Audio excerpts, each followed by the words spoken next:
Hello everyone, this is Gorax, and today we're gonna do a quick comparison between the downpipe organs and the new free-to-play friendly artifact Chest of Radiance. The Chest of Radiance is acquired by clearing all of the pillars in Season 4, and you should be able to do it in Season 4, especially with access to all the heroes you have available. But if you don't, let me quickly show you, rather not free-to-play friendly, but an idea how to clear them. As a free-to-play player, you will not have access to the same heroes and equipment that I do, but you'll definitely find a way to beat it, as it's not as hard as in previous seasons, especially with all access to everything we have now.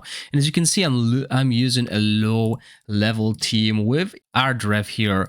We have Garius, we have Iola, who is a really good support here with CC and damage, and also Witch's Remain Apply. I use Orfina, who is amazing overall, and Perkunte. Obviously, as a free-to-play player, you won't have access to that, but this is an idea for those of you who have it and struggle, and this team clears it totally auto. You don't need to worry about anything, any timings, etc. It's just so easy with this team. Pillar of the Dark was surprisingly easy with the new heroes, Perseus and Astaion. Both are amazing. And I'm also using Ozul with Daphne and Taldi, clearing it totally auto as well, just under 1 minute. Surprisingly, the hardest one was the one using Rook, and I'm using here Fruit Buff with Ogog's Immortality, Cinarel with Shield, and Whisk with Witch's Remain and Rook as a damage dealer. And it's, again, running quite good. There's a little bit of timing here because we want to make sure that Rook's ultimate follows after Whisk, and that's it. So if you remember my Vortex tier list, I've been using Chest of Radiance there, as it's a really good artifact, boosting the damage not only of your range heroes but also your melee heroes. And as you can see here, without it, I've done 426 million damage. Now, we're gonna compare this damage with the Chest of Radiance, and we'll put it on Cinarel. Currently, Cinarel is using Downpipe Organ, which gives range heroes 10% of the wearer's attack, so that's why we built Cinarel with so much attack. But the Chest of Radiance not only gives you attack, but it also gives you defense, which is amazing because our team is able to survive longer. So 5% when we have 3 affinity and 10% when we have 5 affinity. So in our case, it will be the 10% of attack and defense of all allies. Okay, that includes Whisk as well. So obviously I need to run a few times to see the highest damage we can do, and we'll find out if it's comparable or way better. I'm expecting it to be comparable here because we're running 4 range heroes and only 1 melee. But if you're running Dauntless team with Nastienka and Sufa or other melee heroes, this will really be good, and it's only getting better when there's melee heroes because they are benefiting from it as well. So let's do a few runs and see the outcome.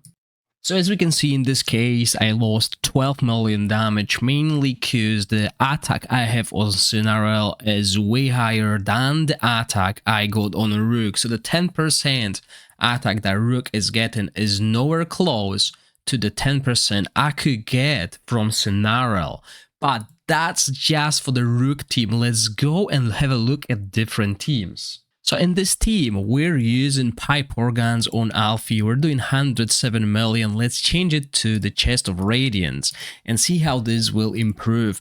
I'm expecting similar damage output. However, the team is going to be less random because currently we struggle surviving every so often due to the nature of this boss. But let's see how this will play out.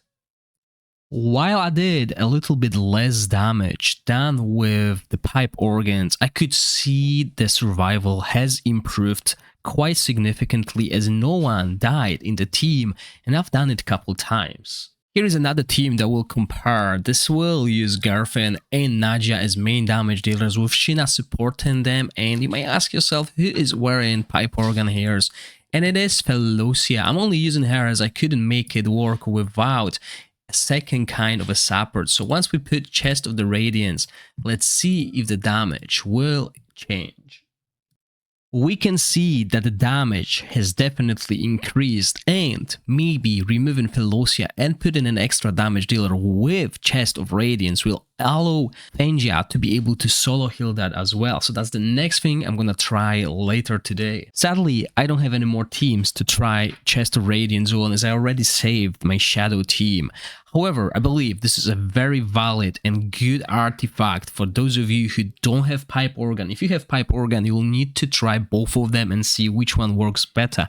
However, the more melee heroes you have, the better the value of the Chest of Radiance. Also, do not forget that the Chest of Radiance not only boosts your attack, but also defense, making it easier to survive hard encounters. I hope you enjoyed the video. If you do, please click the like button and consider subscribing to my channel.